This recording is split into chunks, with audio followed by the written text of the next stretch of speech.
السلام علیکم ورحمۃ اللہ وبرکاتہ۔ الحمد للہ وحدہ والصلاة والسلام علی من نبی بعدہ، وصلی وسلم علی سیدنا محمد وعلی آلہ وصحبہ اجمعین۔ اعوذ باللہ من الشیطان الرجیم، بسم اللہ الرحمن الرحیم۔ خذ العفو وأمر بالعرف وأعرض عن الجاہلین۔ محترم دوستوں اور بزرگوں، میں نے آپ کے سامنے ایک چھوٹی سی تلاوت قرآن کریم کی آیت تلاوت کی ہے، جس کا مطلب یہ ہے کہ آپ عفو کا دامن تھام لیجئے، بھلائی کا حکم دیجئے اور جاہلوں سے روگردانی کیجئے، اعراض کیجئے۔ دوستوں اور ساتھیوں، اللہ رب العالمین نے اپنے پیارے حبیب آقائے دو عالم صلی اللہ علیہ وسلم کا حکم دیا ہے۔ آپ صلی اللہ علیہ وسلم کا مقام آپ حضرات جانتے ہیں۔ اللہ نے انسانوں میں سب سے افضل انبیاء کرام علیہ السلام کو انسانیت کی، دنیا والوں کی اور لوگوں کی ہدایت کے لیے مبعوث فرمایا۔ ان تمام انبیاء کرام علیہ السلام میں خاتم الانبیاء، سید الاولین والآخرین حضرت محمد صلی اللہ علیہ وسلم ہے۔ اللہ رب العالمین ان کو حکم دیتا ہے کہ آپ عفو کا دامن سنبھال لیجئے، عفو کے راستے کو اختیار کیجئے اور بھلائی کا حکم دیجئے، بھلائی کا حکم دیجئے۔ اب یہ جو الٹے سیدھے جاہل لوگ ہوتے ہیں، الٹی سیدھی باتیں کرتے ہیں، حرکتیں کرتے ہیں، ان سے روگردانی کیجیے، اعراض کیجیے۔ دوستو، یہ اسلام جو دین فطرت ہے، اسلام کی تعلیمات فطرت کے عین مطابق ہے۔ دنیا میں جتنے مذاہب آئے، ان تمام مذاہب میں اسلام کو تمام مذہبوں پر فوقیت صرف اس لیے حاصل ہے کہ یہ اسلام فطرت کے تقاضے کے عین مطابق ہے۔ انفرادی زندگی ہو، اجتماعی زندگی ہو، معاشرتی زندگی ہو، فرد واحد سے لے کر معاشرے تک ہو، تمام زندگی کے ہر پہلوؤں پر معاشرے کی اصلاح کی ضمانت یہ اسلام دیتا ہے۔ اسلامی تہذیب اور معاشرت یہ اسلامی ضابطۂ حیات کی ترجمان ہے، انسانی فطرت کی عکاسی کرتی ہے۔ آپ کو معلوم ہونا چاہیے کہ نبی کریم صلی اللہ علیہ وسلم جب مکہ میں مبعوث فرمائے گئے، آپ فرد واحد تھے جنہوں نے توحید کی، رسالت کی اور اسلامی تعلیمات کی دعوت دی۔ 13 سال مکہ مکرمہ رہنے کے بعد آپ نے مدینہ منورہ ہجرت فرمائی۔ مدینہ منورہ میں آپ نے اسلامی معاشرے کی تشکیل فرمائی۔ وہاں آپ نے ایک انسانی معاشرہ اور جماعت کی تشکیل ہوئی۔ ایک ایسا معاشرہ آپ نے بنوایا جو خالص محبت، اخوت، ایثار، قربانی اور ایک دوسرے کی نفسیات کو سمجھنا، ایک دوسرے کو تعاون کرنا، ایک دوسرے کو جذبات کو سمجھنا، ایسا معاشرہ جس کا مثال اس انسانی تاریخ میں نہیں ملتی ہے۔ کیا مطلب ہوا کہ اسلام کا مزاج جو فطرت کے مطابق ہے، وہ انسانوں کا احترام کرتا ہے، بزرگوں کا احترام کرتا ہے، بچوں پر شفقت کرتا ہے، جو جس مرتبے کے ہیں ان کا احترام کرتا ہے، رشتہ داروں کے، پڑوسیوں کے، آنے جانے والوں کے، مقیموں کے، مسافروں کے، سب کے حقوق ادا کرنے کی کوشش کرتا ہے، سب کے حقوق کو توجہ کے ساتھ، ذمہ داری کے ساتھ ادا کرنے کا حکم دیتا ہے۔ یہ ہے انسانی فطرت کا تقاضا ہے۔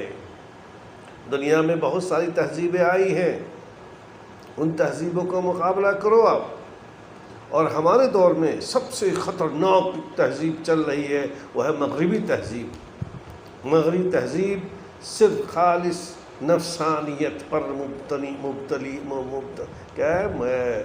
بنی ہوئی ہے، مبنی ہے۔ اپنا مطلب دیکھو، دوسرا کیا ہو رہا ہے جانے دو، سے کوئی مطلب نہیں۔ باپ کا احترام نہیں، ماں کا احترام نہیں، پڑوسیوں کا احترام نہیں، اور ایک دوسرے معاشرتی زندگی کے اندر کون کیسا اس پر احترام نہیں ہے۔ جو اسلامی تہذیب کے اندر محبت اور اخوت اور دینداری اور جو جذبہ اور جس حسن سلوک کے ساتھ انسان اسلام کا کرتا ہے، وہ جذبہ ان میں نہیں ہے۔ وہ ٹھیک ہے، آج کل کی دنیا میں ایک چیز آتی ہے، حسن اخلاق۔ حسن اخلاق پوری دنیا کا ایک مشترک جو ہے قاعدہ ہے۔ ہر قوم، ہر تہذیب کہتی ہے کہ ہم اخلاق کا دعویٰ کرتے ہیں، اسلام بھی اخلاق کا دعویٰ کرتا ہے۔ حقیقت یہ ہے کہ آپ صلی اللہ علیہ وسلم نے ایک موقع پر پوچھا، سوال کیا صحابہ سے کہ کیا میں تم کو نہ بتلاؤں کہ قیامت کے میرے نزدیک سب سے محبوب اور قیامت کے نزدیک سب سے مجھ سے قریب کون ہوگا؟ صحابہ خاموش رہے۔ اس کے بعد آپ نے 3 بار سوال کیا تو صحابہ نے جواب دیا، جی ہاں یا رسول اللہ، بتلائیے آپ۔ فرمایا آپ نے، احسنکم اخلاقاً۔ یہ ہماری اپنے مذہب جس اسلام کو مانتے ہیں اس کی تعلیمات ہے، تم میں جو سب سے اچھے اخلاق والو۔ اب بتلائیے، سماج میں جتنے بھی افراد ہیں، کوئی بوڑھا ہو، کوئی بچہ ہو، کوئی کمزور ہو، کوئی ضعیف ہے، کوئی بیمار ہے، کوئی عورت ہے، عورت میں بوڑھی ہے، کوئی جوان ہے، کوئی بچی ہے، کوئی کس قابل ہے، سب کے بارے میں ہدایتیں اور تعلیمات موجود ہیں ہمارے اسلام کے۔ یہ اسلام وہ دین فطرت ہے، اسلام وہ حسن اخلاق کا تعلیم دینے والا مذہب ہے۔ آپ صلی اللہ علیہ وسلم نے فرمایا، انما بعثت لاتمم مکارم الاخلاق۔ مجھ کے اللہ نے دنیا میں مبعوث فرمایا ہے، بھیجا ہے، وہ کیوں؟ تاکہ میں اخلاق کو مکمل کروں، شریفانہ اخلاق کو عام کروں۔ اور اس کی مثالیں پوری زندگی میں بھری پڑی ہے آپ کی۔ بتلاؤ، آپ نے کون سے گالی دینے والے کو آپ نے پتھر مارا؟ کون سے برا بھلا کہنے والوں کو آپ صلی اللہ علیہ وسلم نے کبھی کوئی برا لفظ بولا ہو؟ آپ نے کبھی کسی کو تنقید کی ہو؟ آپ نے کسی کو ہتھیار تھپڑ مارا ہو؟ یہ آپ کے اخلاق کا نمونہ ہے۔ اللہ قربان چاہیے آپ صلی اللہ علیہ وسلم پر۔ قرآن نے کہا ہے، اِنَّكَ لَعَلَىٰ خُلُقٍ عَظِيمٍ۔ اور دوستو، مانو یا نہ مانو، ایک حقیقت ہے، اسلام جو پھیلا ہے وہ حسن اخلاق کی وجہ سے پھیلا ہے، ہم جیسوں کو ایسا نہیں پھیلا ہے۔ آج بھی اسلام اگر پھیل رہا ہے تو حسن اخلاق کی برکت سے پھیل رہا ہے، ہم جیسوں کو دیکھ کر اسلام نہیں پھیل رہا ہے۔ بھائی، بہت مثالیں ہیں آپ صلی اللہ علیہ وسلم، لیکن آپ سوچو، دنیا میں کوئی ایسی مثال مل سکتی ہے؟ جب آپ صلی اللہ علیہ وسلم طائف تشریف لے گئے، طائف والوں نے بدتمیزی کی، آپ کو پتھر مارے، لونڈے لپاڑے پیچھے لگا دیے جو آپ کو برے بھلے گالیاں دے رہے تھے، پتھر مار رہے تھے، اور پتہ نہیں کیا کیا سلوک کر رہے تھے۔ آپ لہو لہان ہو گئے، اور آپ کے پاؤں، آپ کے جوتے خون کی وجہ سے چپک گئے آپ کے پاؤں میں۔ اس حال میں اللہ تعالیٰ آپ کے درجات بلند فرمائے، تو امت کی جزائے خیر عطا فرمائے۔ جب آپ صلی اللہ علیہ وسلم آگے چل کر ایک باغ میں رکے، اللہ کی رحمت جوش میں آتی ہے۔ حضرت جبریل آتے ہیں، کہتے ہیں یا رسول اللہ، اللہ آپ کو سلام کہتا ہے، اور یہ دونوں پہاڑوں کا، طائف اور مکہ کے پہاڑوں کا یہ سردار ہے، فرشتہ، یہ آپ کے لیے بھیجا ہے اللہ نے، آپ اس کو جو حکم دیں گے وہ حکم کرے گا، ادا کرے گا۔ اگر آپ فرمائیں گے کہ دونوں پہاڑوں کو ملا دو، یہ طائف والے پس کر ستو بن جائیں گے، پوری قوم ہلاک کو برباد ہو جائے گی، ختم ہو جائے گی ان کی پوری نسل۔ کیا اس حال میں دنیا کا کوئی فرد ایسا بدلاؤ کہ جس قوم نے ان کو ٹھکرا دیا ہو، جس قوم نے برا بھلا کہا ہو، جس قوم نے اس کے پتھر مارے ہو، گالیاں دی ہو، وہ آدمی اس قوم سے بدلہ نہ لے؟ قربان جائیے آپ صلی اللہ علیہ وسلم پر۔ آپ صلی اللہ علیہ وسلم نے فرمایا اس فرشتے سے، حضرت جبریل علیہ السلام سے، ٹھیک ہے یہ نادان لوگ ہیں، میری اہمیت کو نہیں سمجھتے، میری دعوت کو نہیں جانتے ہیں لوگ، اس وجہ سے یہ میرے ساتھ برا سلوک کر رہے ہیں، اگر یہ مر جائیں گے تو ختم ہو جائیں گے، قصہ پورا ہو جائے گا، لیکن ان کی آئندہ نسل جو آئے گی، مجھے امید ہے کہ میری دعوت جب ان تک پہنچے گی ان کی نسل ایمان لے آئے گی، لہذا نہیں آپ نے معذرت کر دی ان کو ہلاک و برباد کرنے سے، اور فرشتوں کو واپس کر دیا۔ یہ ہے آپ صلی اللہ علیہ وسلم رحمت للعالمین۔ بولیے اخلاق کا کوئی نمونہ ایسا ملے گا دنیا میں؟ کسی کے ساتھ ایسا نمونہ ہے؟ نہیں ملتا صاحب، نہیں ملتا، کوئی نمونہ نہیں ملتا ہے۔ یہ آپ صلی اللہ علیہ وسلم کا حسن اخلاق کا ایک بہت اعلیٰ درجہ کا نمونہ ہے، اور یہی سب خوبیاں تھیں جس کی وجہ سے قرآن پھیلتا رہا، اسلام پھیلتا رہا اور ہر جگہ پھیلا ہے۔ ارے آپ کی بات میں ایک مثال، بہت ساری مثالیں ہیں صاحب۔ جب ابو سفیان ہرقل کے دربار میں حاضر ہوتے ہیں، ذرا اندازہ لگائیے، اور ہرقل نے 10 سوالات کیے ابو سفیان سے، اس میں ایک سوال یہ تھا، کیا حضرت محمد صلی اللہ علیہ وسلم جھوٹ بولتے ہیں؟ آپ اندازہ لگائیے، مکے والا آپ کے کٹر دشمن ہیں، ہر وقت برا بھلا کہتے ہیں، توحید کے خلاف، آپ کی تعلیم کے خلاف پتہ نہیں کیا کیا بولتے رہتے ہیں۔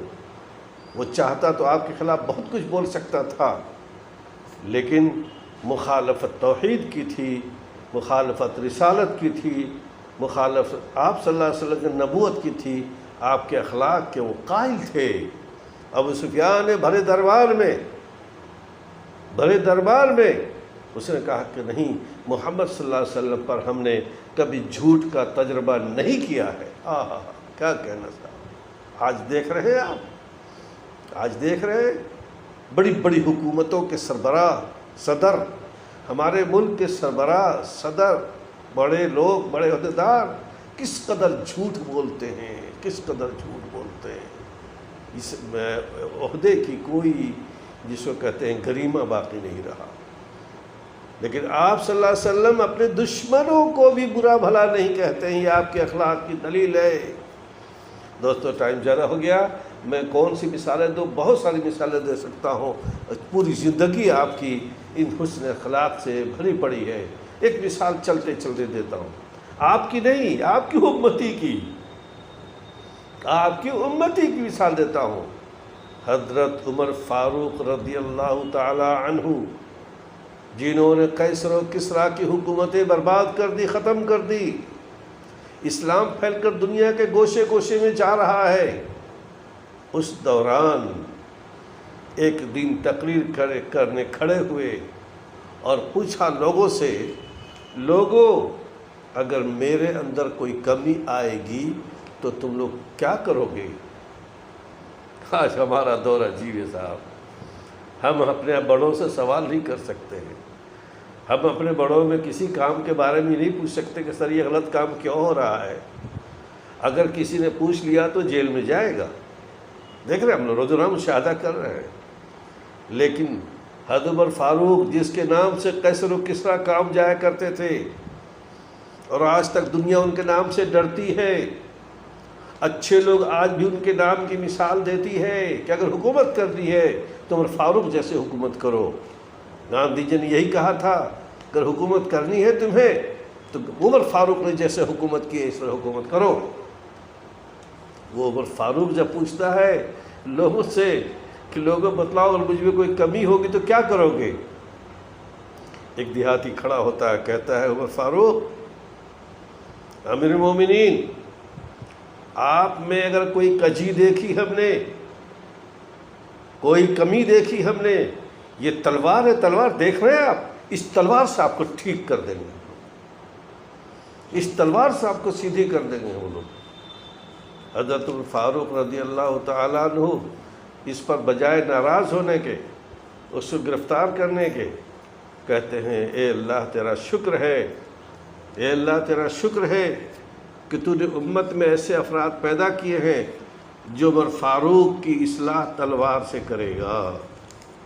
دوستو، حقیقت یہ ہے کہ اسلام صرف حسن اخلاق کی وجہ سے پھیلا ہے، دین فطرت ہے، فطرت کے جو تقاضے ہیں اس کے حساب سے ہی اسلام حکم دیتا ہے۔